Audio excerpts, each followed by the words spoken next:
Hi everyone, this is Henry and this is Wednesday the 17th of June 2020 and I shall be heading off for my third radiotherapy session very shortly. I've just had to do my prep, as it's euphemistically called, which is to say that I've had to administer an enema.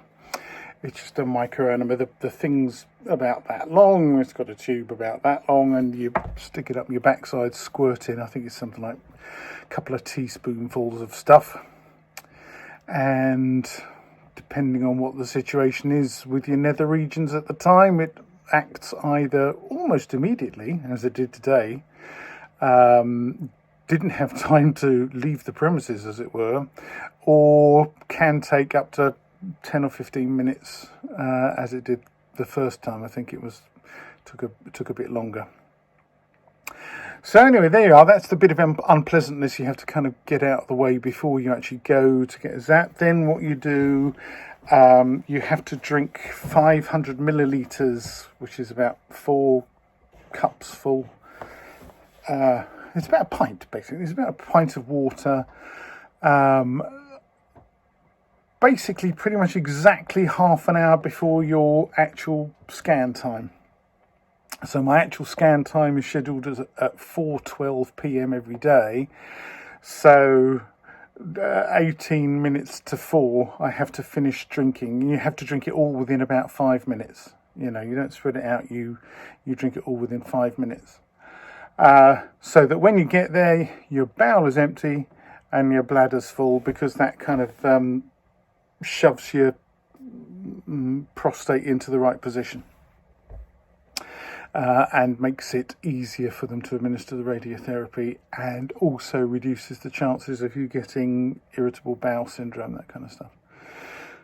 So that's the prep. Now, I did, and I'll tag on before this bit, when I came out of my first radiotherapy session on Monday, when they did all the final checks and everything, and then gave me my first zap, beautiful sunny day, and I reported that the actual radiotherapy itself is, well, so far, certainly the initial impression is absolutely fine. No pain, no discomfort. The most difficult thing is just lying very still for 20 minutes. And I've just had my second radiotherapy session at the Preston Park Radiotherapy Centre, and I'm sitting in the car outside. You can see I feel absolutely fine. My appointment, they started zapping me, took me in at just about 10 past 4, and it's 25 to 5. That's how quick the sessions are. And because of the COVID-19 thing, they're only seeing one patient at a time.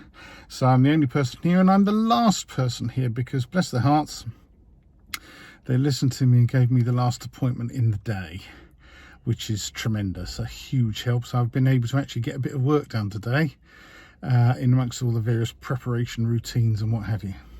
So anyway, this is just a quick video from right outside the centre, and I'm about to go home, and I might add to this later on. So what they do is they check your identity and everything when you go in. I'm very lucky because the clinic is looks almost brand new. The machine that they're using is called a tomotherapy machine. It's a kind of combined CT scanner. It's a big giant donut thing, about, crikey, 8 feet across, something like that in diameter. So you get slid in on a tray in the middle bit. I'll put a photograph of the machine actually into this video. You get slid into the middle, and the first thing it does is it whizzes round. Well, when you get laid down on the tray, they have. Do you remember I told you I got when I went for my final CT scan a couple of weeks ago? Don't know if I did a report straight after that, but anyway, I had my final CT scan to check everything couple of weeks ago, and they gave me 3 tiny tattoos, one basically kind of centrally in the groin area between my willy and my belly button, about halfway up, and then round on the sides of the pelvis, just tiny, I mean literally kind of like the tip of this biro dip. Hurt like hell. Goodness me, that was a real surprise, because it's a sensitive part of your body, you know, there's not toughened up skin or anything there. So they line up. You actually have to lie on a kind of a piece of plastic sheet that's got handles on the side that the radiographer and the nurse kind of jiggle you about until you're precisely lined up with the lasers. And that has to be done every single time to make sure that they're administering to precisely the same point every single time. And so you're in the tray, they leave the room, big thick door, like Fort Knox, and you're locked inside. So the machine, you're on the tray thing, it slides in. There's a lot of kind of cool air blowing, because obviously the machinery itself, I'm sure, gets very hot because it spins. So what you can mainly hear is the air conditioning cooling the thing down. And the first thing is the CT scan, which is, apart from the air conditioning, very quiet. Considering the previous CT scans I've had where the machines have been really quite noisy, a bit clunky, this machine's so new, I think it's almost like silent running. So they do the CT scan to make sure everything's precisely lined up, and to obviously to check what progress has been made on zapping the cancer cells. Then the sledge slides out momentarily, and someone in the control room, they press a different button and you slide back in, and then you can hear, and again, it's not really that loud. I was surprised how quiet it was, but you can sense there's this kind of thump, thump, thump, thump, thump going around you, because it travels all the way around you and administers zappy beams from 360 degrees. So this is why the chances of you getting any kind of skin irritation, burns in the groin area are minimized, because it's not all the beams are just coming from straight ahead, right? It's not like all this nasty x-ray beams being focused precisely on that spot, and every time, you know, it accumulates and it's bad. No, because it goes all the way around. So it's more like I'm going to get a suntan strip going all the way around me, if anything. But hey, I'm going to find out more about the machine. I did ask the radiographer, tell me more about the machine. He said, well, I can't really compare it with anything else, because this is the only one I've ever been trained on. Which is like slightly disappointing, to be honest with you, because I'm interested, because you go into this room and it's like the Starship Enterprise. This thing is extraordinary, you know, huge piece of machinery, clearly very modern, with computer screens and so forth, giving very precise, you know, microscopically precise measurements and that kind of stuff. So there we go.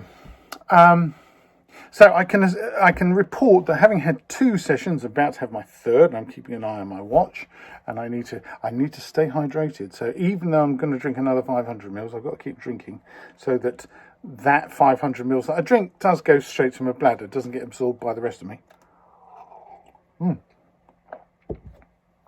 And it's a warm day. So the thing itself, it's kind of, you just lie in there as still as you can, you know, holding up your t-shirt for 15-20 minutes, and then the lights come back up and out you come. They give you your own set of scrubs trousers that you take home with you, and therefore you're responsible for keeping clean, washing, whatever. You take home the plastic mat thing that your bum's on, that they slide you about on. So again, you take that home and it's yours. This is all coronavirus precautions, of course, so that you are in charge of your own stuff and it's not potentially contaminated by anyone else. They also give you a pair of sort of anti-slip socks that you slip on over your own socks or feet when you go in. So you go in, you change and put on these bits, and then you go to the room. Radiologist, nice guy, quite young. I couldn't say exactly how old he is, late 20s. Very nice specialist nurse. So I'll say hi to Josh and Emma. Really nice people, obviously extremely efficient at their jobs, coping extremely well with the strange circumstances of the lockdown, where It looks like for the time being it's one patient at a time into the building. So I go in, there's me, there's Emma, there's Josh, and another nurse whose name I haven't learnt yet. I shall do today. And that's it, me. So the sense of being, given a personal treatment is fantastic. Yeah, absolutely brilliant. So that's how it happens, and so far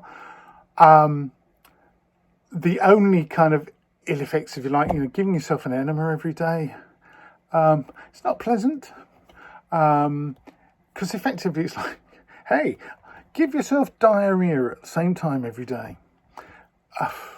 It's, apart from anything else, it's tiring. Of course, there's another reason why you have to keep your fluid intake up, because it's potentially, can dehydrate you, which adds to the tiredness. It's not pleasant, what can I say, but it's not the end of the world. What else? As I say, the zapping itself, if it wasn't for the noise, you wouldn't know it was happening. You don't feel anything. The only, what happens is when you're going through something like this, you probably start to get a bit paranoid. You're looking for, remember I was talking about that huge list of potential side effects? You start thinking, am I having any of that, any of that? The only thing I can say is yesterday afternoon, about an hour after getting home, maybe a bit less than an hour, I felt slightly queasy. Slight sense of nausea, but it went fairly quickly. Whether that's just a little, yes, there's going to be some of this. My dear friend Simone, who had terrible cancer and has been through a huge number of procedures,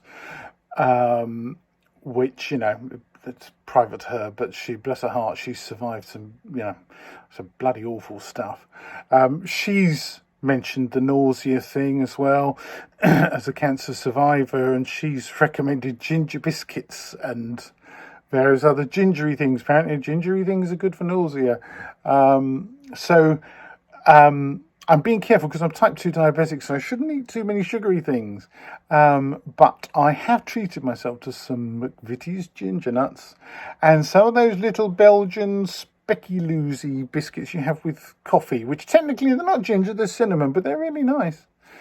But both those things obviously are a bit naughtily sugary, so I think I might end up trying to make something of my own from spelt flour, and we've got some wonderful sweetener called xylitol, which is very, very good. You're indistinguishable from sugar, but it's actually made from fir trees, spruce trees, something like that. Finland, that kind of area, some kind of made from the sap, and it's like tiny fraction of the calories of sugar, very low GI if you understand what glycemic index is.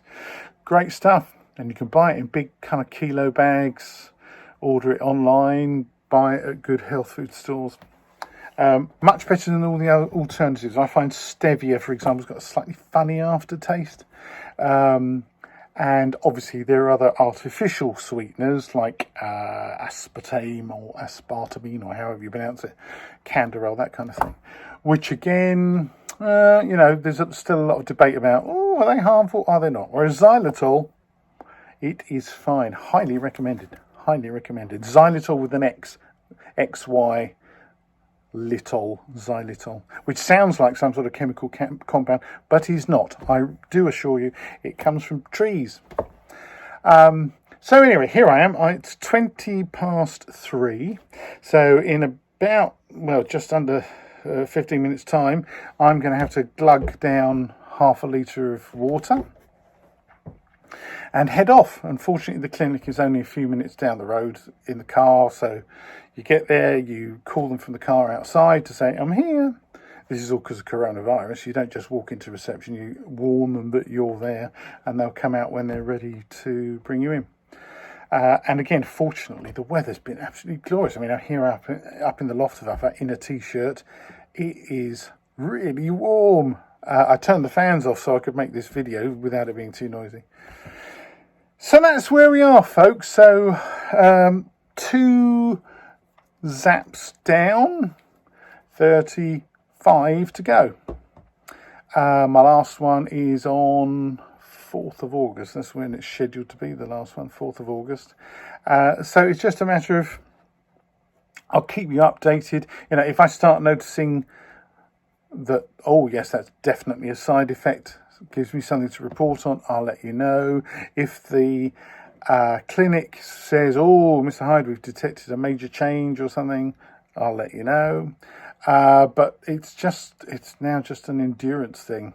But at least, as I mentioned in the little clip of video, I'm going to tag on the front of this, they have listened to me and have given me consistent afternoon, you know, mid-late afternoon appointment times, which means I've actually been able to get work done. I mean, to be honest, I'm normally a night owl. So normally, you know, I'd think, oh, yes, I'll do stuff, and I'm here still at like 2 in the morning working. Whereas because of this appointment time thing, I'm trying to shift my body clock to get up earlier in the morning than I normally do, because I normally don't get up early in the morning. I mean, I've got a mate, a chap called Rich Clark, who's a wonderful bloke, works in the hobby that I'm involved in, and he's a real early bird. Oh, goodness me. I think he's up before the birds most morning. But he's a more early to bed kind of guy, whereas I'm opposite, you know. Probably I'm thinking about going to bed just before he's getting up. So, yes, I'm having to switch that around, which, you know, anyone who's had to try and shift their body clock knows that's quite hard. But it means I'm going to be able to get up, get some work done. You know, I'm aiming to get a good, you know, half day plus worth of work done before then I have to do my prep, and then, you know, get ready and go off to the clinic. The time in the clinic itself, I've got to tell you, 25 minutes, maybe. So you've got 5 minutes getting changed and getting ready, going in, lying down. As I say, about 15 minutes in the machine, something like that, and then you get changed and out you go. So total time, as I say, yesterday, I'm pretty certain it was like 25 minutes tops, which is fantastic. So assuming that I'm not feeling, you know, it could be that eventually as all the treatments accumulate, I might feel like absolute crap after the treatment and just want to go home and flop and go to sleep. But so far, it's like, okay, I come home, I change back into proper clothes, because I go with sort of a tracksuit and t-shirt to make it easier to get changed. But change back into proper clothes, sit down, have a cup of tea and a biscuit, and then back to work. For as long as I can manage. And, you know, I've had lots of people warning me, oh, Henry, you've got to pace yourself, you mustn't, you know, overtire yourself and stuff. And yes, I am conscious of that. But it's like, at the moment, while I can, before major side effects take any effect, I'm going to get as much done as I can. Because I've got lots of lovely clients and I want to get their jobs done for them. And hey, as I've said before, being completely blunt, I need the money. You know, I don't want people to treat me like a charity. I want people to pay me the going rate for doing bloody good work. And that gives me a sense of pride, you know, which will also feed into helping me cope with this regime. And I'm sure anyone who's been through anything similar will understand that actually a lot of, you know, because don't forget there's the hormone treatment. That's still going on in the background. And I still do get moments where, like, suddenly the tears well up for no apparent reason. And I'm quite certain that could take an even bigger toll as the treatments go on. You know, here I am just about to have treatment number 3. How I'll be feeling when we get to treatment number 30, we'll see. Okay? But that's where I am, folks. Thank you so much for listening and watching, and thank you. The number of messages of support I've had through Twitter and Facebook and what have you has just been unbelievable. You know, I can't possibly respond to everyone individually, but thank you so much. It really means a huge amount to know that you guys have been out there, you know, pat me on the back. Come on, chum, you'll be fine. You'll get through it. We're here, you know. It's absolutely amazing. Absolutely amazing. So, as I always do when I finish these videos, I'm going to say, if you're a guy who is Caucasian, a white guy, aged 50, 55 plus, go and get yourself checked. Ask for a PSA blood test, a prostate examination from your local doctor, your GP. Takes minutes, could save your life. And that also applies if you're a black guy, bit earlier than that, say 45 to 50, because black guys can get affected earlier in life. Don't ask me, I don't know the biology, the reasons why. But so if you're a black guy 45 to 50 or a white guy 50 to 55, for sure, go and get yourself checked. And the vast majority of results that come back are negative. You're fine. Even the symptoms, similar symptoms, like, does it take you a bit longer to have a wee? Have you had any kind of erectile dysfunction? Have you had any strange feelings in your nether regions that you can't quite account for? Get yourself checked. And remember that prostate cancer has got nothing to do with your lifestyle.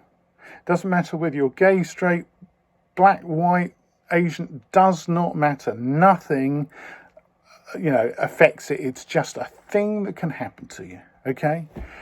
Get yourself checked. Thanks for watching, everyone. I'll report back when there's anything significant to tell you. Thanks for watching. Bye.